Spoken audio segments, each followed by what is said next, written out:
రోజు 2 స్పూన్లు lion date syrup గోరువెచ్చని పాలల్లో కలుపుకుని తాగొచ్చు.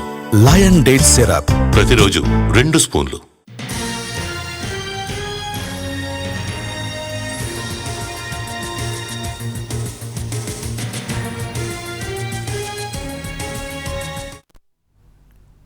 హెచ్సియు భూముల వ్యవహారంపై కాసేపట్లో డిప్యూటీ సీఎం భట్టి మంత్రులు ప్రెస్ మీట్ పెట్టనున్నారు.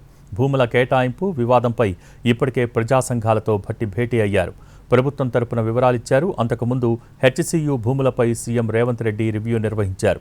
భూముల వివాదంపై మంత్రులకు వివరాలు వెల్లడించారు.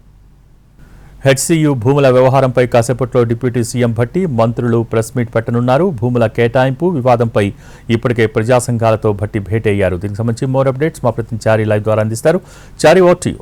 హెచ్సియు భూముల వివాదానికి సంబంధించినటువంటి వ్యవహారంలో ప్రభుత్వం కొంత క్లారిటీ ఇవ్వాలనేటువంటి అభిప్రాయానికి వచ్చింది. దీంట్లో భాగంగానే ఉదయం కమాండ్ కంట్రోల్ సెంటర్లో మంత్రులందరితో కూడా సీఎం రేవంత్ రెడ్డి సమావేశమయ్యారు. ఈ సమావేశంలో ప్రధానంగా హెచ్సియు భూములు పరిధి ఏంటి, ఆ భూముల వ్యవహారంలో అసలు ఏం జరిగింది అనేటువంటి అంశాలన్నిటికి సంబంధించి వివరాలన్నిటిని కూడా మంత్రులందరికీ సీఎం రేవంత్ రెడ్డి వివరించారు. ఆ భూములకు సంబంధించినటువంటి జరిగినటువంటి లావాదేవీలకు సంబంధించినటువంటి వ్యవహారాలన్నిటి మీద కూడా సీఎం చాలా సుదీర్ఘమైనటువంటి వివరణ మంత్రులందరికీ కూడా ఇచ్చారు.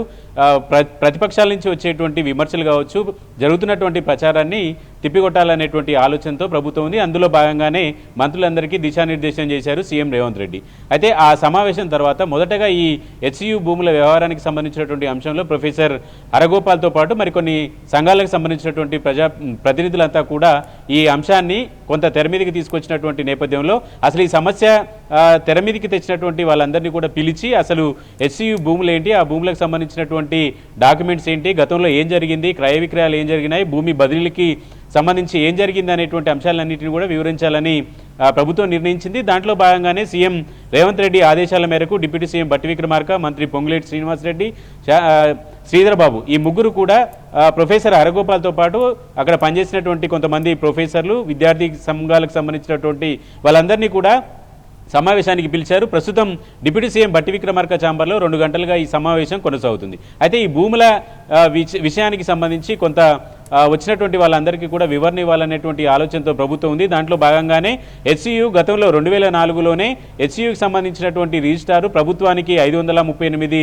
ఎకరాల భూమిని ప్రభుత్వానికి అప్పజెప్తూ గతంలో ఒక పంచనామాకు సంబంధించినటువంటి డాక్యుమెంట్లన్నింటినీ కూడా ఇప్పటికే ప్రభుత్వం విడుదల చేసింది. దానికి సంబంధించినటువంటి వివరాలన్నింటినీ కూడా వచ్చినటువంటి సమావేశానికి వచ్చినటువంటి వాళ్ళందరికీ కూడా వివరిస్తున్నారు. అయితే 538 ఎకరాలకు సంబంధించినటువంటి భూమి ప్రభుత్వానికి ఎప్పుడైతే బదిలీ జరిగిందో అదే తరహాలో గోపన్పల్లిలో ఉన్నటువంటి భూములు ప్రభుత్వానికి సంబంధించినటువంటి భూమి 396 ఎకరాల భూమిని హెచ్సియుకి బదలాయించినట్టు కూడా ప్రభుత్వం నిన్న కొన్ని డాక్యుమెంట్లని విడుదల చేసింది. ఈ టోటల్గా జరిగినటువంటి ఈ వ్యవహారంలో ప్రస్తుతం ఏదైతే భూమిని ప్రభుత్వం తీసుకుంటుందో ఆ కంపెనీలకు అప్పగించాలనేటువంటి ఆలోచనతో ఉందో ఆ భూములన్నీ కూడా యూనివర్సిటీ భూములు అని చెప్పేసి ఒక చర్చ జరుగుతుంది. కానీ ఆ యూనివర్సిటీ భూములు కావు.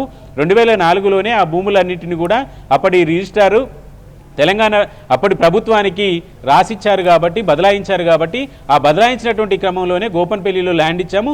కానీ గోపన్పల్లిలో ఉన్నటువంటి యూనివర్సిటీకి సంబంధించినటువంటి భూములు అన్యాక్రాంతమయ్యాయి. ఆ అన్యాక్రాంతం ఎవరి చేశారు, అన్యాక్రాంతమైనటువంటి భూముల బదిలీ ఎలా జరిగింది, ఎప్పుడు జరిగింది అనేటువంటి వివరాలన్నిటిని కూడా ప్రభుత్వం ఈ సమావేశానికి వచ్చినటువంటి వాళ్ళందరికీ కూడా వివరించేటువంటి ప్రయత్నం చేస్తుంది. హెచ్సియు మాది ఈ భూమి అని చెప్తున్నటువంటి అంశంలో కొంత క్లారిటీ ఇప్పటికే ప్రభుత్వం ఇచ్చింది. కానీ ప్రభుత్వం తీసుకున్నటువంటి భూమి బదలాయింపుగానే గోపన్పల్లిలో ఇచ్చినటువంటి భూములు ఏమయ్యాయి అనేటువంటి చర్చను కూడా ప్రభుత్వం చేయాలనేటువంటి ఆలోచనతో ఉంది. దాంట్లో భాగంగానే మంత్రుల సమావేశంలో కొన్ని విషయాల్ని కూడా సీఎం రేవంత్ రెడ్డి మంత్రులందరికీ వివరించారు. ప్రస్తుతం జరుగుతున్నటువంటి సమావేశంలో అసలు లేని వివాదాన్ని సృష్టించొద్దనేటువంటి అప్పీల్ని కూడా చేస్తున్నారు. ఎందుకంటే అది 2004లోనే యూనివర్సిటీ ప్రభుత్వానికి ఇచ్చింది.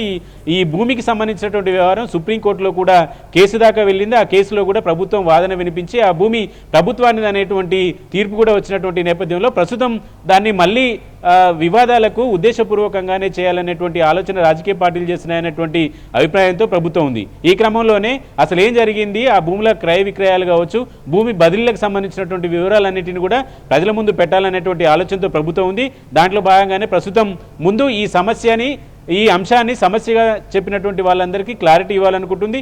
ఆ తర్వాత ఈరోజు 6 గంటలకి డిప్యూటీ సీఎం భట్టి విక్రమార్క, పొంగులేటి శ్రీనివాసరెడ్డి, మంత్రి శ్రీధర్ బాబు ఈ ముగ్గురు కూడా మీడియా సమావేశాన్ని ఏర్పాటు చేసినారు. ఈ సమావేశం కంటే ముందు ఈ అనుమానాలు రావడానికి ప్రధానమైనటువంటి కారణాలు ఉన్నటువంటి అంశాలన్నింటినీ కూడా వచ్చినటువంటి ప్రొఫెసర్లు కావచ్చు, ప్రజా సంఘాలకు సంబంధించినటువంటి వాళ్ళందరికీ కూడా క్లారిటీ ఇస్తున్నారు. అయితే చారి ఇక్కడ ప్రస్తుతం ప్రభుత్వం అయితే చాలా క్లారిటీగా ఉంది. పేపర్స్తో సహా భూములకు సంబంధించిన వివరాలన్నీ కూడా ప్రస్తుతం ప్రజల ముందు పెట్టే ప్రయత్నం చేస్తోంది. ఇటువంటి సందర్భంలో ప్రజా సంఘాల నుంచి వచ్చిన ప్రతినిధులు కావచ్చు, ప్రొఫెసర్స్ కావచ్చు, వారు ఈ వివాదానికి సంబంధించి భూ బదలాయింపులకు సంబంధించి వారి అభిప్రాయం ఎలా ఉంది?